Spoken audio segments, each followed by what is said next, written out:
17 वर्षांची शैक्षणिक परंपरा श्रीराम क्लासेसच्या सोहळ्यात संस्कार, संस्कृती आणि गुणवत्तेचा संगम. Niphad education and social foundation संचलित निफाड येथील श्रीराम क्लासेसने आपल्या यशस्वी शैक्षणिक प्रवासाची 17 वर्ष पूर्ण करत 18व्या वर्षात पदार्पण केले. या निमित्ताने दिनांक 25 जानेवारी 2026 रोजी शिवनेरी लॉन्स, छत्रपती संभाजीनगर हायवे, निफाड येथे भव्य सांस्कृतिक कार्यक्रम व गुणवंत विद्यार्थ्यांचा सत्कार सोहळा उत्साहात संपन्न झाला. 2008 साली सुरू झालेल्या श्रीराम क्लासेसने 2013 मध्ये निफाड येथे विस्तार करत अल्पसंख्याक विद्यार्थ्यांपासून सुरू केलेला प्रवास आज शेकडो विद्यार्थ्यांपर्यंत पोहोचवला आहे. इयत्ता 1ली ते 12वी पर्यंत शिक्षण देणारा निफाडमधील एकमेव क्लास म्हणून संस्थेने विश्वासार्ह ओळख निर्माण केली आहे. अभ्यासासोबतच संस्कार, शिस्त, आत्मविश्वास, स्वावलंबन आणि मूल्याधिष्ठित जीवनदृष्टी या बाबींवर भर देत विद्यार्थ्यांचा सर्वांगीण विकास घडवण्याचे कार्य श्रीराम क्लासेस सातत्याने करत आहेत. विविध स्पर्धा परीक्षा व शैक्षणिक क्षेत्रात विद्यार्थ्यांनी मिळवलेले यश हे संस्थेच्या गुणवत्तेचे ठोस उदाहरण ठरत आहे. कार्यक्रमाची सुरुवात दीपप्रज्वलन व सरस्वती माता, श्रीराम आणि छत्रपती शिवाजी महाराजांच्या प्रतिमेचे पूजन करून करण्यात आली. त्यानंतर विद्यार्थ्यांनी सादर केलेल्या गणेशवंदना, लोकगीत, अभंग, शिवचरित्र व देशभक्तीपर गीतांनी उपस्थितांना मंत्रमुग्ध केले. संत परंपरा, वारकरी संप्रदाय व विठ्ठल भक्ती यांचे प्रभावी दर्शन या सादरीकरणातून घडले. या सोहळ्यासाठी मेघा जंगम मॅडम, संस्कारधन ग्रंथाच्या लेखिका दिगंबर पाटील, अध्यक्ष निफाड एज्युकेशन फाउंडेशन, हरिभक्त पारायण राजेंद्रजी थोरात यांची प्रमुख उपस्थिती लाभली. यावेळी गुणवंत व यशस्वी विद्यार्थ्यांचा मान्यवरांच्या हस्ते गौरव करण्यात आला. प्रसिद्ध लेखक व व्याख्याते राहुल गिरी सर यांनी पालक व विद्यार्थ्यांना मार्गदर्शन करताना मोबाईलचा वापर मर्यादित, योग्य आणि अभ्यासपूरक असावा असा मोलाचा सल्ला दिला. संस्थेच्या यशस्वी वाटचालीबाबत बोलताना संचालक उल्हास पाटील सर व सविता पाटील मॅडम यांनी सांगितले की विद्यार्थ्यांचे यश हेच आमचे खरे समाधान आहे. पालक, विद्यार्थी व शिक्षक वृंद यांच्या सहकार्यामुळेच हा प्रवास शक्य झाला. 14 एप्रिल 2008 पासून बक्षीस वितरणाची परंपरा जपणाऱ्या श्रीराम क्लासेसने भविष्यातही शिक्षणाच्या माध्यमातून सक्षम पिढी घडवण्याचा निर्धार व्यक्त केला आहे. खरं तर नाशिक म्हणलं की प्रभू श्रीरामाची आठवण आपल्याला होते आणि आजच्या युगामध्ये शिक्षण हा वर्तमान परिस्थितीमध्ये व्यवसाय होऊ पाहतोय अशी परिस्थिती आहे. अशा काळामध्ये आपल्या क्लासची 17-18 वर्षांपूर्वी प्रभू रामासारख्या मर्यादा पुरुषोत्तमाला आदर्श मानत त्या संस्कारातून उद्याची उगवती पिढी घडावी आणि या उगवत्या पिढीच्या उमलत्या मनावरती तो संस्कार व्हावा या अत्यंत निरपेक्ष भावनेतून उल्हास पाटील सर आणि त्यांच्या सहचारिणी पाटील मॅडम उभयतांनी क्लासची सुरुवात श्रीराम क्लासच्या माध्यमातून केली आहे. आणि आज मला खरोखर आनंद वाटला. नेहमीप्रमाणे अनेक क्लासच्या कार्यक्रमांना जसा जातो तसा मी त्या भावनेतून आलो होतो की विद्यार्थ्यांना मार्गदर्शन करायचं आणि तो सगळा कॉर्पोरेट स्वरूपाचा कार्यक्रम असेल, परंतु सुसंस्काराला घेऊन वारकरी संप्रदायातल्या अनेक संतांनी दिलेले विचार गीतांच्या, नाटिकांच्या माध्यमातून मला इथं अनुभवायला मिळाले. हे इतरत्र मला तसं चित्र पाहायला मिळत नाही. हे भाषणातही जो उल्लेख केला की केवळ इतिहासाच्या पुस्तकातले किंवा पुस्तकातले धडे न गिरवता त्यातली खरी मूळ प्रेरणा विद्यार्थ्यांच्या जगण्यात कशी उतरेल हा हेतू अंगीकारून हे दाम्पत्य म्हणजे सावित्रीबाई फुले आणि क्रांतीसूर्य महात्मा ज्योतिराव फुलेंच्या विचारांप्रमाणे मार्गक्रमण करत आहे असं मला भासतंय. त्यांच्या भविष्याला, या क्लासच्या भविष्याला आणि या क्लासच्या सर्व गुणी विद्यार्थ्यांना मी अंतःकरणापासून शुभेच्छा देतो. आज तारीख 25 जानेवारी 2026 रोजी Niphad education and Shriram classes यांचा कार्यक्रम, सांस्कृतिक बक्षीस तसेच आजचा विद्यार्थी आणि आजचं पालकत्व यावर असं सुंदर असं व्याख्यान प्राध्यापक गिरी सरांचं पार पडलं. आज कार्यक्रमाला जवळजवळ 800 ते 1000 पालकांपेक्षा जास्त उपस्थिती पालकांनी दर्शवली. भरभरून प्रतिसाद पालकांनी दिला, त्याबद्दल मी पालकांचं तसंच आलेल्या सर्व मान्यवरांचं ह्या कार्यक्रमाच्या माध्यमातून आभार मानतो. आणि सगळ्यात महत्त्वाचं सांगायचं म्हटलं तर आज जो कार्यक्रम जो होता तो कार्यक्रम सांस्कृतिक आणि बक्षीस वितरणाविषयी मुलांच्या पाठीवर कौतुकाची थाप पडावी या अनुषंगाने हा कार्यक्रम घेण्यात आला होता. आणि हा कार्यक्रम जवळजवळ 17वा कार्यक्रम आपण आयोजित केला आहे. कारण श्रीराम क्लासेसला निफाड एज्युकेशन फाउंडेशन माध्यमातून आज कमीत कमी 17 ते 18 वर्षे पूर्ण कंप्लीट झाली आहे. आणि त्याच उद्देशाने आपण हा कार्यक्रम आयोजित केला होता. धन्यवाद.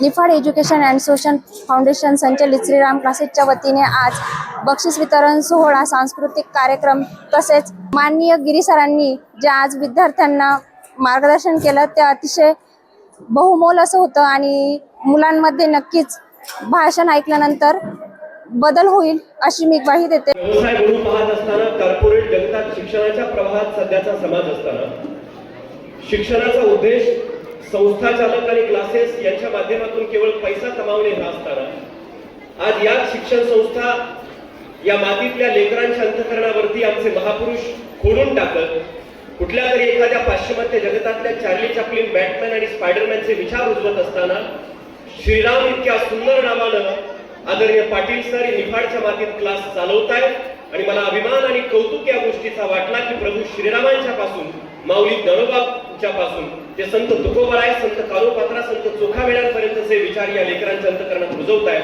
आधुनिक युगाला अपेक्षित असणारं शिक्षण ज्या श्रीराम क्लासेसच्या माध्यमातून दिलं जात आहे, पण एका जोरदार टाळ्याने त्यांचं अभिनंदन आणि कौतुक करणं मला वाटतं गरजेचं आहे. त्याबद्दल त्यांचं मनापासून अभिनंदन या काळात, आजच्या काळात केलं पाहिजे. इथं महिलांची संख्या विशाल आहे म्हणून आवर्जून तुम्हाला मी सांगेन, संस्कार कसा करायचा असतो.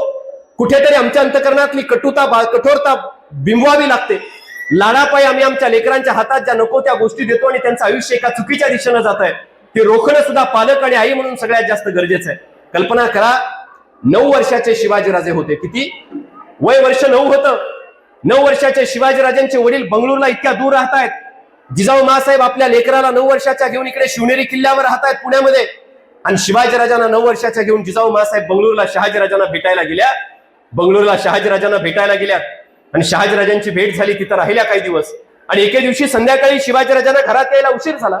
सकाळी उठलेल्या जिजाऊ मासाहेबांना शिवाजीराजांच्या पलंगाखाली माती दिसली आणि मासाहेब जिजाऊने विचारलं, शिवबाराजे रात्रीच्या वेळी कुठे बाहेर गेला होतात का, उशीर झाला होता का? शिवाजीराजे म्हणतात, हो मासाहेब, संध्याकाळी शेजारी मनोरंजनाचा कार्यक्रम होता, आम्ही तिथे गेलो होतो. जिजाऊ मासाहेबांच्या लक्षात येतं, तत्कालीन काळातल्या राजे रजवाड्यांचा मनोरंजनाचा कार्यक्रम म्हणजे काय असेल तर नाच गाण्यांचा कार्यक्रम असेल. जिजाऊ मासाहेब क्षणाचाही विलंब लावत नाहीत आणि आपल्या 9 वर्षाच्या लेकरावर संस्कार करताना त्यावेळी जिजाऊने सांगितलं होतं की लक्षात ठेवा शिवबाराजे, तुम्हाला इतर राजांसारखा बाया नाचवणारा राजा व्हायचं नाही, तर बाया वाचवणारा राजा व्हायचा आहे. आणि म्हणून जगाच्या इतिहासामध्ये स्त्रियांची आणि आईची इज्जत करणारा सर्वोत्तम राजा जर कोण झाला असेल तर छत्रपती शिवाजी महाराज झाले. हा संस्कार एका आईनं आपल्या लेकराला द्यावा लागतो, हे लक्षात घ्या. नाहीतर आज आम्हाला तात्पुरतं सुख मिळावं, तात्पुरतं समाधान मिळावं यासाठी कामावरून दमून थकून भागून आपली आई जर आली, 9 वर्षाचं लेकरू जर चिडचिड आणि रडरड करायला लागलं, खिशातला फोन काढायचा, पोराच्या हातात देऊन टाकायचा. पोरग मोबाईल मध्ये मशगूल असतं 9 वर्षाचं, त्याच्या आयुष्याची दिशा कधी बदलते आणि बिघडते हे इथल्या मातीतल्या पालकांना सुद्धा कधी कळत नाही. हे वास्तव आहे. हे वास्तव तुम्हाला आणि मला आज दूर सारावं लागेल. मी एक उदाहरण सांगेल. एका घरी व्याख्यानानंतर चहा घ्यायला थांबलो. व्याख्यान संपलं आणि चहा घ्यायला गेलो. घरातलं एक चिमुकलं लेकरू 6-7 वर्षाचं आईनं माझ्या जवळ आणून बसवलं. मी त्याच्याशी गुज गोष्टी करत होतो, हिताच्या गोष्टी बोलत होतो. वडील आले. वडील म्हणतायत, आमचं 7 वर्षाचं बाळ आहे पण फार हुशार आहे. मी विचारलं, काय येतं तुमच्या 7 वर्षाच्या बाळाला?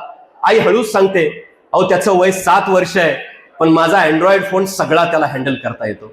आपल्या 7 वर्षाच्या लेकराला मोबाईल हँडल करता येतो याचा अभिमान जर पालक बाळगत असतील तर उद्या आता या चिमुकल्यांनी या मंचावरती येऊन ज्या संत परंपरेचा जागर घडवलाय, मला सांगा तुमची आमची लेकरं उद्या तो जागर घडवण्यासाठी सक्षम असतील का? हा विचार आम्हाला या ठिकाणी करणं गरजेचं आहे.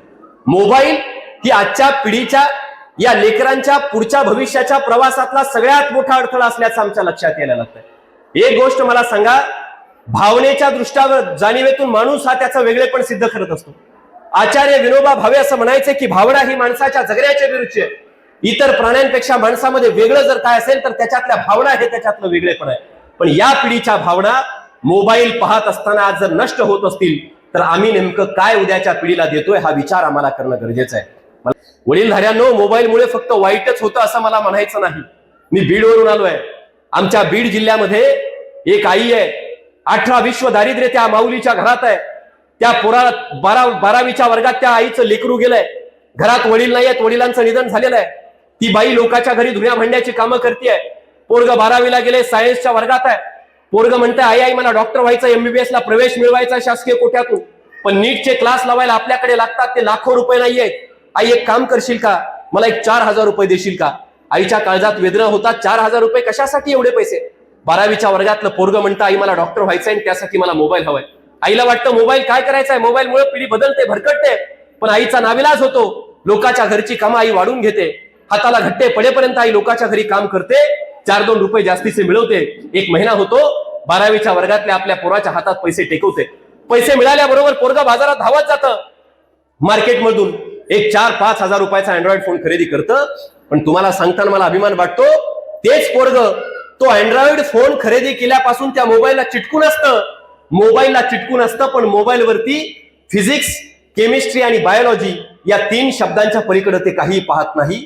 प्रश्न पडले, काही समस्या आल्या की गुगलला, युट्यूबला शोधतं आणि पडलेल्या प्रश्नांची उत्तरं त्यावरती शोधतं. मोबाईलवरती अभ्यास करून तोच मुलगा आज 5 वर्ष झाली आमच्या जिल्ह्यामध्ये नीटच्या परीक्षेमध्ये फिजिक्स सारख्या विषयामध्ये जिल्ह्यातून पहिला आलाय. आज 5 वर्ष झाली शासकीय कोट्यातून त्याला MBBS ला प्रवेश मिळाला. आज सूट बूट आणि टाय घालून 5 वर्ष झाली MBBS डॉक्टर बनून आपल्या आईच्या समोर अभिमानानं ते पोरग उभा आहे. मला सांगा, आईला तर त्या लेकराचा अभिमान वाटलाच असेल, पण आईनं घेऊन दिलेल्या मोबाईलला सुद्धा पोराचा अभिमान वाटला असेल. म्हणून पालकांनी लेकरांना मोबाईलचा योग्य उपयोग करायला शिकवणं आजच्या काळात सगळ्यात जास्त गरजेचं आहे. मोबाईलचा चांगला सुद्धा वापर होतो, हे तंत्रज्ञान तुमच्या हातामध्ये आहे. पडलेली प्रश्न आणि समस्या त्या माध्यमातून सोडवल्या जात आहेत. मी शेवटचं एक उदाहरण तुम्हाला सांगणार आहे.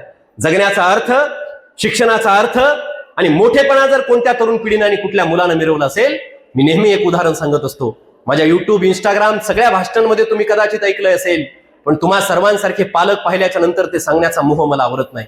लक्षात घ्या, एक माऊली असते, एक आई असते वडार समाजातली. वडार समाज तुम्हाला माहित आहे, प्रचंड कष्टाळू जमात आहे. वडार समाजातली एक बाई असते. त्या वडार समाजातल्या माऊलीला 12 वर्षाचं एक लेकरू असतं सर. ती बाई रस्त्यावर खडी फोडायच्या, दगड फोडायच्या कामाला जात असते आणि एके दिवशी तिच्या अंगामध्ये ताप असतो, कणकण असतं, तिला कामच होत नसतं. 12 वर्षाच्या लेकराला सोबत घेते, काम करायला जाते, शासकीय काम असतं. अचानक लाल दिव्याची गाडी तिथे येते. 12 वर्षाचं लेकरू शेजारी खेळत असतं. धूळ उडवत लाल दिव्याची गाडी येते. सुटाबुटातला कलेक्टर नावाचा माणूस असा खाली उतरतो आणि त्या बाईच्या जवळ जातो. तिला ताप असते, काम होत नसतं, त्याला माहित नसतं. त्या बाईला वाटेल तितक्या शिव्या घालतो. 12 वर्षाचं पोरग शेजारी खेळत असतं.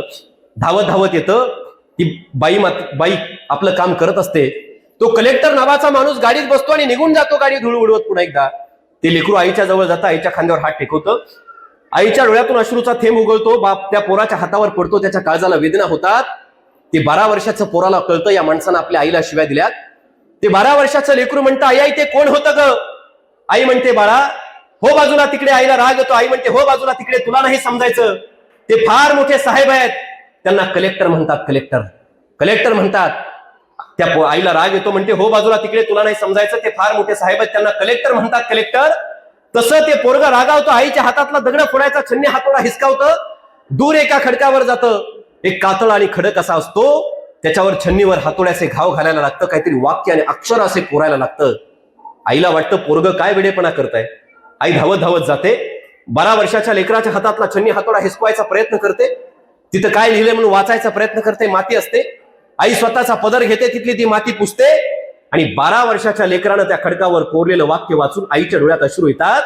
कारण त्या 12 वर्षाच्या लेकरानं त्या खडकावर लिहिलेलं असतं की आई, तुझ्या डोळ्यातून ओघळणाऱ्या प्रत्येक अश्रूच्या थेंबाचा बदला घेण्यासाठी मी सुद्धा एक दिवस कलेक्टर होणारच.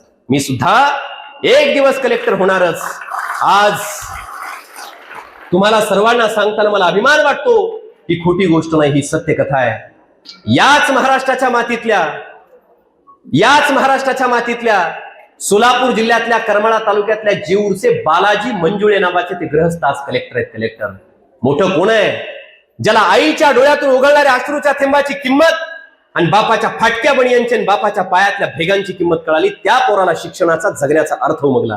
एवढंच या कार्यक्रमाच्या निमित्तानं सांगणार आहे. अतिशय सुंदर, सर्वांग सुंदर अशा स्वरूपाचा कार्यक्रम मला आज या निमित्तानं अनुभवायला मिळाला.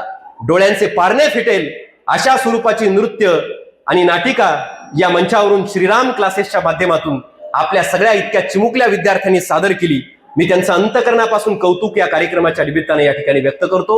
श्रीराम क्लासेस, मला जबाबदारीनं, जाणीवेनं मी ही गोष्ट सांगतोय की श्रीराम ज्या जाणीवेतून रामनवमीच्या निमित्तानं तुम्ही या क्लासला नाव दिलंय, तुम्ही तुमच्या क्लासेसच्या माध्यमातून घडवणारे विद्यार्थी गुणपत्रिकेत किती मार्क मिळवतील याही पेक्षा प्रभू रामाची मर्यादा त्यांच्या अंतकरणात रुजवल्याशिवाय राहणार नाही. एवढंच बोलतो आणि थांबतो. धन्यवाद.